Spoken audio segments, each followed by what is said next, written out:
이게 3년이라는 시간이 애매하지 않아요? 우리가 애매하죠. 보통 2년 플러스 한 번 갱신을 하거나 이런 네네. 식으로 재계약이 되는데 네. 아니 기왕 해주기로 한 거면 2년이면 2년, 4년이면 4년이지 3년은 뭐예요? 그러니까요. 왜 또 홀수로 했는지. 그 왜 그렇게 했을까요?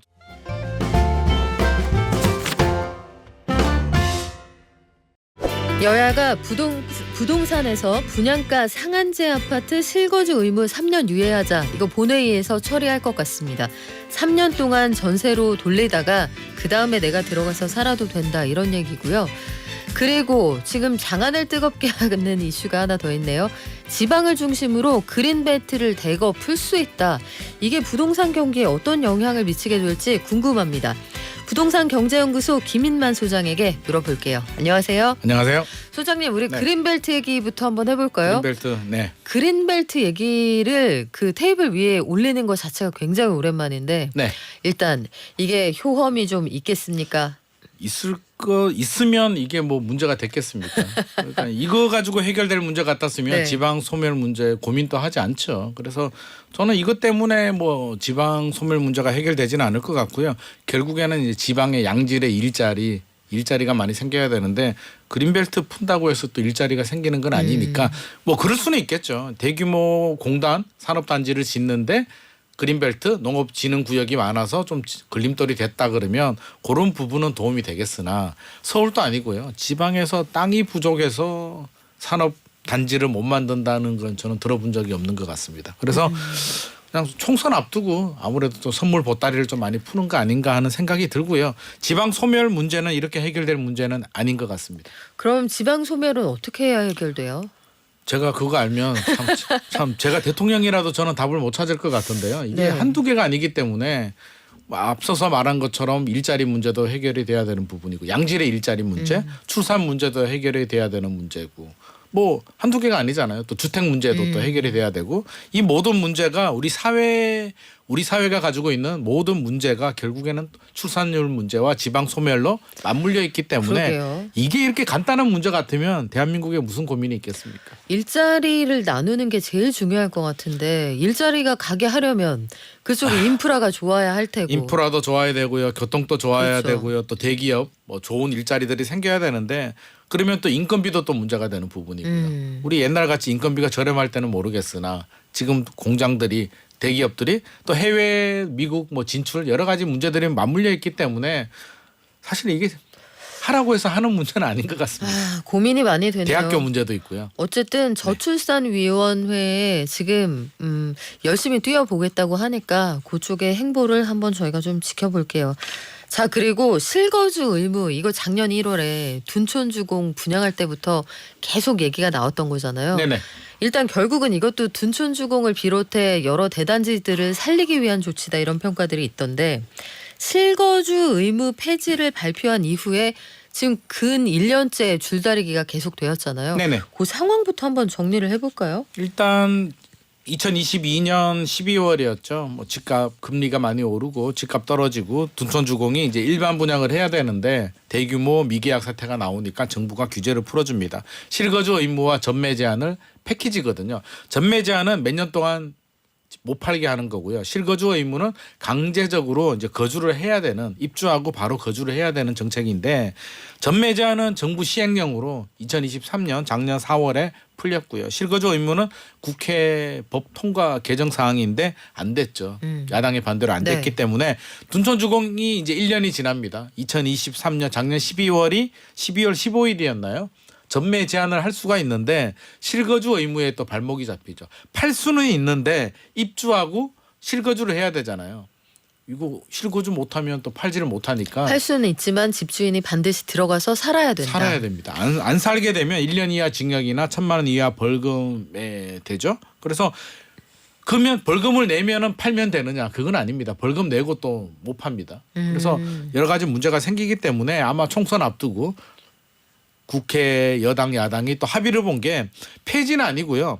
유예입니다. 3년 유예. 그러니까 3년 후에 입주해도 돼. 지금 법은요. 입주하고 입주 가능일부터 90일 이내 입주해야 되는데 요걸 3년 뒤로 밀어주니까 전세 한번 돌리고 숨 좀 돌리고 나서 그다음에 네가 실거주해라라는 의미로 보셔야 될 것 같습니다. 자, 그러면 이게 그 표현이 좀 어려운 것들이 있는데 쉽게 말하면 남의 돈으로 잔금 치른 다음에 3년 동안 약간 집값이 오르면 그때쯤 들어와도 괜찮아. 일단 이런 숨 좀 뜻이기도 돌려라, 뭐. 하잖아요. 네네.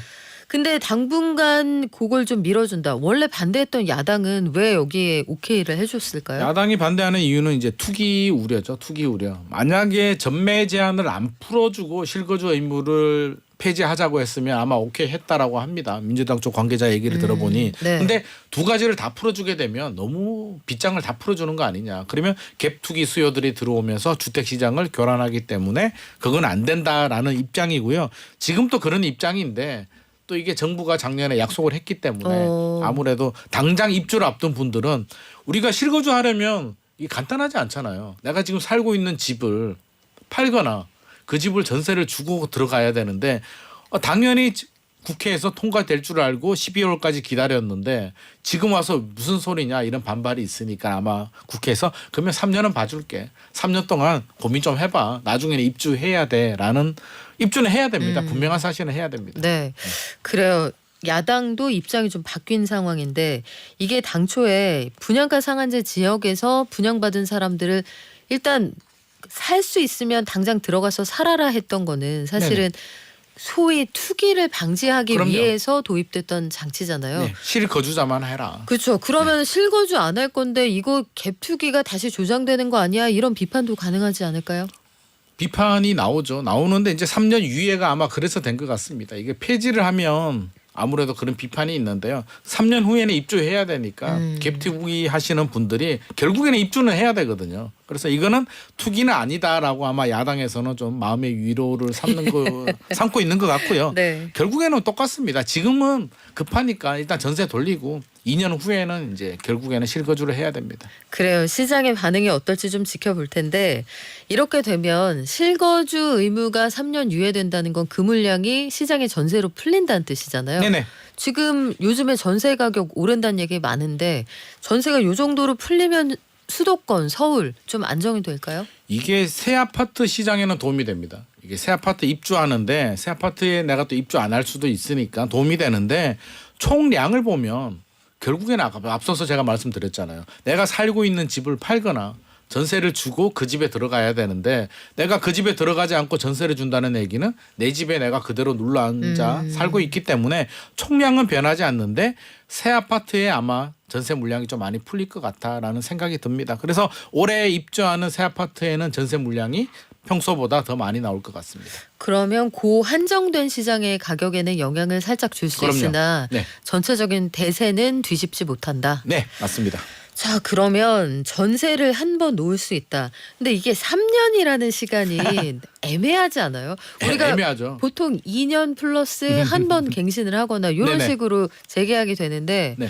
아니 기왕 해주기로 한 거면 2년이면 2년, 4년이면 4년이지 3년은 뭐예요? 그러니까요. 왜 또 홀수로 했는지. 그 왜 그렇게 했을까요? 저도 한번 묻고 싶은데 사실 네. 2년이면 2년이고 3년이면 3년인데 아마 무슨- 2년으로 하면 네. 이게 갱신하고 또 바로 들어와야 되니까 기간이 좀 촉박하지 않았나. 3년 이내니까요. 네. 2년에 해도 되는 거니까 아마 1년 더 시간을 준 것 같고 계약갱신 청구에 또 문제가 됩니다. 세입자 입장에서는 4년을 살아야 되는데 집주인이 들어오겠다고 하니 계약갱신 청구가 또 거절이 되잖아요. 그렇죠. 이거는 거절 사유에 해당이 되죠. 실거주니까. 실거주죠. 네. 그러면 새 아파트에 들어가서 보통 입주 물량이 많이 나올 때는 전세 가격이 좀 낮거든요. 떨어지는데 들어가서 기본적으로 4년은 살아줘야 되는데 실거주 의무 때문에 또 2년 살고 쫓겨나가는 이런 또 부작용이 생기기 때문에 저는 이것도 또 문제인 것 같습니다. 이게 세입자를 위해서도 바람직하지 않는 것 같고요. 차라리 하려면 4년 유예, 5년 유예 정도는 해줘야 되지 않을까 싶습니다. 3년이라는 시간의 과학적인 근거가 뭘까요? 이거 진짜 궁금한데 저도 궁금합니다. 소장님 좀 알아봐 주세요. 옛날 군대가 3년이어서 그런가요? 아, 어색해진 짧은 머리가. 네, 그렇죠. 네. 지금은 3년 아니에요. 네네. 자, 왜 3년인지 이거는 저희가 좀 알아보고 좀 확인해 알려드릴게요. 보겠습니다, 저도. 그래요. 좀 분쟁의 소지도 있을 것 같기도 하고. 네. 자, 이렇게 많은 소식이 있었던 요거까지 반영이 되지는 않았겠습니다만 한 주간의 집값 동향 한번 볼까요? 집값 동향은 조금 하락폭이 축소되긴 했습니다. 매매 시장 같은 경우는 전국 수도권 0.02%포인트 살짝 하락폭이 축소가 됐는데 여전히 마이너스는 맞습니다. 마이너스 0.04, 서울은 마이너스 0.03이고요. 하락세인데 아마 명절 연휴도 있었고 거래는 굉장히 한산한 상황인데 매매와 반대로 전세는 좀 상승을 보이고 있는 상황입니다. 전세 가격은 좀 상승하고 있다. 네. 전세 가격이 39주째 오른답니다. 네네. 이 동네별로 좀 다를 것 같긴 한데요. 전체적으로 부동산은 통계를 보더라도 아까 매매는 마이너스 0.04 뭐 이렇게 됐는데 전세는 플러스 0.0 몇 순이 계속 유지하고 있는 네. 부분이고요. 지역별로 조금 차이가 있는데 학군 지역이 조금 더 강세를 보이고 있습니다. 아무래도 그럴 수밖에 없죠. 이사철 가고 맞물렸는데 목동 우리 목돈 연구소가 있는 네. 목동의 대원 1차 아파트 한번 보니까요.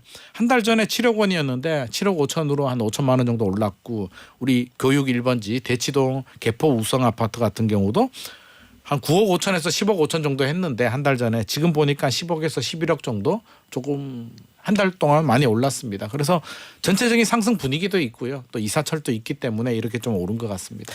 위치를 보니까 둘 다 학원 많고 그럼요. 유명한 학교가 많고 네. 이런 지역들이기는 한데 네. 그 동네에서도 그런 수요가 많은 지역이긴 합니다만 네네.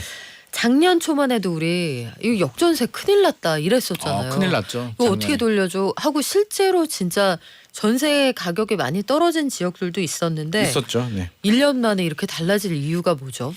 1년 만에 달라졌다는 게 달라졌습니다. 1년 전이 이상했죠. 1년 전이 사실 우리가 전세 가격이 떨어지는 게 이게 정상적인 상황은 아니잖아요. 실수요자 시장인데 전세 가격이 떨어졌다는 얘기는 뭐 금리가 많이 올랐기 때문에 전세 수요가 월세로 가면서 이제 굉장히 폭락 비슷한 수준까지 떨어졌는데요. 최근에는 금리가 일단 안정이 되면서 월세로 갔던 전세 수요가 돌아왔고요. 계절적인 뭐 이유도 있었고요. 매매 시장이 주춤하니까 또 전세로 오고 최근에는 또 신생아 대출이 시행이 되면서 신생아 특례 대출이 집 살 때만 하는 건 아니잖아요. 전세 대출도 가능하기 그렇죠. 때문에 이런 영향으로 아마 1월보다는 2월이 더 많이 오를 것 같습니다. 2월은 더 오를 것 같다. 네. 그러면은 이런 전세 시장의 상승 분위기가 앞으로 얼마나 가게 될까요? 저는 오래가리라고 생각합니다. 꽤 이게 오래? 단기간에 끝날 문제는 아닐 것 같고요. 그러면 입주 물량이 굉장히 많이 나오거나 금리가 다시 굉장히 큰 폭으로 올라야 되는데 입주 물량이 지금 줄어들고 있잖아요. 인허가 물량, 착공 물량까지 따져보면 5년 정도는 입주 물량이 계속 부족할 것 같고요. 금리가 지금 언제 얼마나 내려가느냐가 포인트지 여기서 또 폭등을 한다? 사실은 그건 있을 수 없는 그렇죠. 이야기이기 때문에 현실적으로 어렵고요. 과거 사례 한번 들여다봤는데요. 2011년도 서울 부동산 시장이 굉장히 안 좋았을 때 전세 가율은 매매 가격과 전세 가격의 차이입니다. 50% 정도 50%대 머무르다가 2012년도 60% 넘었고요. 2016년도에 71%까지 올라갔습니다. 서울이 71%까지 올라갔는데 최근에 서울 전세 가율은 53.7%입니다. 그러니까 2011년하고 비슷한 수준이고요. 그러네요. 당분간 입주 물량 줄어들고요. 매매 시장이 완전히 좋아지지 않는다면 결국에는 전세 수요가 늘어나면서 과거와 같이 그때도 아마 방송하면 2016년까지는 방송만 하면 주제가 전세난 그렇잖아요. 전세난 생각나네요. 지겹도록 이야기를 했는데 또다시 재현될 가능성이 있을 것 같습니다. 자, 그러면 전세를 구하는 분들은 이제 속이 탈 수 있어요. 네, 하루하루 맞습니다. 전세 가격이 올라간다라고 하고 특히 서울 수도권은 전세 구하기 어렵다 이런 얘기가 나오면 이럴 때는 어떤 지역을 좀 알아보면 좋을까요? 저는 입주 물량이 많이 나오는 지역 눈여겨봐야 되는데요. 앞서서 이제 입주 물량이 나오는 곳들은 굉장히 저렴하게 나오는데 서울은 전반적으로 입주 물량이 부족하긴 한데요. 올해가 16,000세대 정도 됩니다. 16,040세대 정도가 예정되어 있는데 개포주공 1단지죠. DH 퍼스트 아이파크 6,700세대 빼버리면 9,300세대밖에 되지 않아요. 이 물량 중에 4,000세대, 4,023세대가 강남 4구, 강동구에 다 몰려 있습니다. 강동구 전세 가격이 약세가 될 수밖에 없고요. 올해 뭐 예정되어 있는 물량을 보면 고덕강일, 제일풍경채, 이편한 세상, 어반 브릿지, 힐스테이트 천호역, 젠트리스, 헤리티지 자이, 밀레니얼 중흥 아유 숨차다. 그리고 11월에 네. 12,000세대 올림픽파크 포레온까지 나오기 때문에 아마 내년 상반기까지는 강동구는 전세가 약세가 될 것 같고요. 앞서서 이제 실거주 의무가 좀 예외 좀 변수가 될 수도 있는데 기본적으로 2+2하면 4년은 거주할 수가 있는데 네. 집주인이 실거주 의무에 걸리는 분들은 2년밖에 거주할 수 없기 때문에 전세 계약할 때 한번 확인을 해야 될 것 같습니다. 집주인이 실거주하는 집인지 아닌지는 확인하고 4년을 살 수 있는지는 확인하는 게 좀 좋을 것 같습니다. 계약서 쓰실 때 그 특약 쓸 수 있잖아요. 그렇죠, 그렇죠. 그래서 합의가 되시고 그때 전세를 들어가시면 우리는 2년 더 살 수 있게 해주겠다 이런 거 쓸 수 있잖아요. 그거 굉장히 중요합니다. 왜냐하면 최근에 이제 분쟁 사례가 있었는데 대법원 판결이 나왔거든요. 집주인 임대인한테 입증을 해야 된다. 실거주를 거절하려면 입증 사유가 돼야 되는데 네. 이 특약사항이 사유가 될 것 같습니다. 특약사항에 비워준다고 했는데 나중에 실거주한다라고 하면 사실 집주인이 변명이 좀 궁색해지는 거죠. 그래서 특약사항 굉장히 중요한 포인트를 말씀해 주셨습니다. 그리고 4년이 지난 후에는 생각보다 전세 가격이 많이 올라갈 수도 있죠. 기본적으로 올라갑니다. 싸게 그래서 그거는 좀 들어가면. 생각을 좀 하셔야 됩니다. 네. 4년 후에는 좀 많이 올라간다라는 점은 알고 하셔야 될 것 같습니다. 그거는 염두에 두셔야 될 것 같고 네네. 또 청년들의 내 집 마련을 돕겠다 해서 청년 주택 드림 청약 통장 이게 21일 오늘부터 출시가 됐습니다. 네. 청년 주택 드림 청약 통장 이거 우리 한번 얘기했었는데 했어요. 다 잊어버렸어요. 뭐죠? 가물가물해요. 네. 네. 돌았으면 가물가물한데요. 일단 우리가 1단계, 2단계, 3단계 이렇게 제가 소개를 네. 해드렸던 거로 기억이 나는데요. 먼저 통장을 만들어야 되죠. 통장이 금리가 최대 4.5%까지 청약 통장인데 4.5%까지 해주는데 아무나 해주진 않고요. 만 19세에서 34세 무주택 청년들만 가입이 됩니다. 연소득 5천만 원 이하여야 되고요. 납입 한도는 기존에는 50만 원이었는데 100만 원까지 되니까 일단 통장 자체로도 굉장히 의미가 있고 청년 통장을 드림 통장을 가지고 당첨이 되면 최대 80%까지 2.2% 저리 대출이 가능하기 때문에 굉장히 이슈가 되고 있습니다.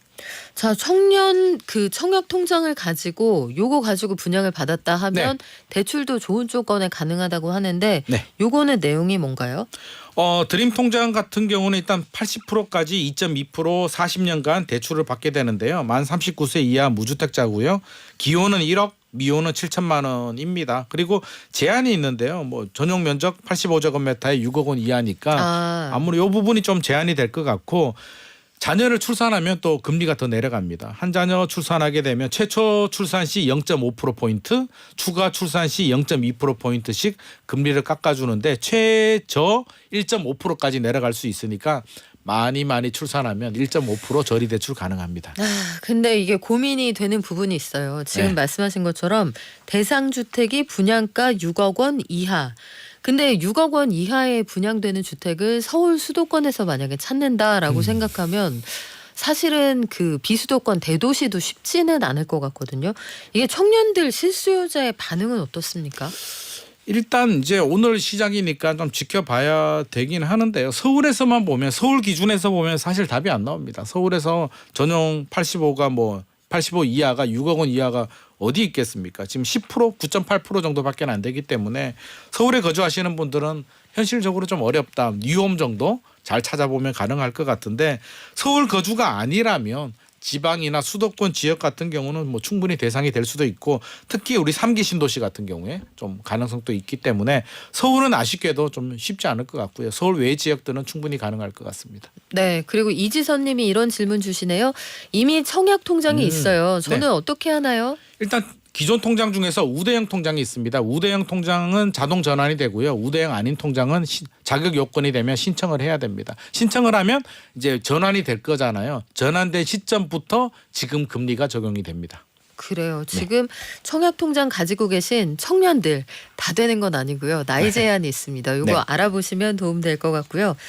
우리가 무순위 줍줍 이런 이야기들이 가끔 나오는데 한동안 그 흑석동 난리가 났었잖아요. 그렇죠. 작년에. 어마어마했죠. 어마어마했는데 당첨만 되면 큰 시세 차익을 얻을 수 있다 해서 관심 있는 단지가 또 나오는 모양이에요. 이거 소개해드리면 또 괜히 또 부추기는 거 아닌가 하는 생각도 살짝 들기도 하고요. 제 경쟁자가 늘어나는 거 아닌가 싶은데. 하지만 뭐 이게 하늘의 별 따기라. 맞습니다. 흑석 리버파크자이가 80만 명이 몰렸거든요. 이게 작년 상황이죠. 작년인데 네. 이번에는 더 몰리지 않을까 싶은데 왜냐하면 여기는 개포입니다. 강남이에요. 개포 DH 퍼스트 아이파크 작년 말에 입주한 아파트인데요. 가격이 어마어마합니다. 이제 세 가구밖에 안 나와요. 그래서 확률이 굉장히 낮은데 네. 34, 전용 34, 59, 132가 나오는데요. 59 기준에서 말씀드리면 분양가가 13억 2천만 원이었는데 지금 시세가 22억이 넘고요. 132 같은 경우는 분양가가 22억 6천만 원이었는데 네. 시세가 49억에 거래가 됐다고 어휴, 하니까 그래요? 당첨되면 로또입니다. 그냥 아무나 다 할 수 있습니다. 청약통장 없어도 되고요. 지방에 거주해도 됩니다. 그래서 그냥 네. 자금 되시는 분들이라면 그냥 로또라 생각하시고 어차피 안 되겠죠. 전국 1등 해야 되기 때문에 네. 그냥 한번 해보시면 될 것 같습니다. 그래요. 뭐 이런 것도 있다. 이런 아, 차원에서 그 정도죠. 예, 네네. 한번 정보성이다 들려드리고 지나갈게요. 야, 근데 여기도 가격이 만만치가 않군요. 네. 최고점 가격 말씀하시는 거 아니에요? 최근 거래 가격입니다. 최근 거래 가격. 네네. 알겠습니다. 지금까지 부동산 경제연구소 김인만 소장과 함께했습니다. 고맙습니다. 감사합니다.